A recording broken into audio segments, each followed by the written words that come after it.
दत्त समर्थ निर्गुण धाम. त्याला बरोबर लागतात घ्यायला वाटतं. म्हणजे एकटे नाही विशेष ते आणि माझ्यासारखा 8-10 शिष्य असे येतात आणि फक्त बोला की असं स्थान आहे. सांगतो मी त्याला सांगतो सोळप्पा महाराजांच्या घरी जा 4 घरं आहेत त्या 4ही घरात जाऊन घेतले मी पादुकांचे. हे आपलं चोळापाचे घर नाही आहे.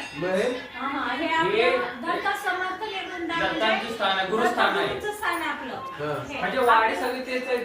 गुरुस्थान आहे. पुजारीच काय काय तुमचं आडनाव नाही आम्ही विश्वब्राह्मण आहे.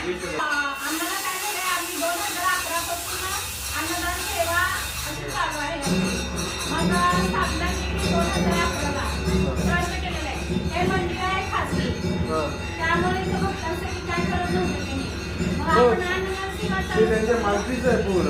मालकीने खाजगी ते राजांची बाबी ते मालकी म्हणजे खासगी. तेच मालकी प्रायव्हेट आहे ते पूर्ण. नाही मंदिरचे मालक नाही त्यांनी. मंदिराचे मालक नाही आहेत, राजात मालक. त्यांना पुजारी म्हणजे असं तुम्हाला माहिती नाहीये.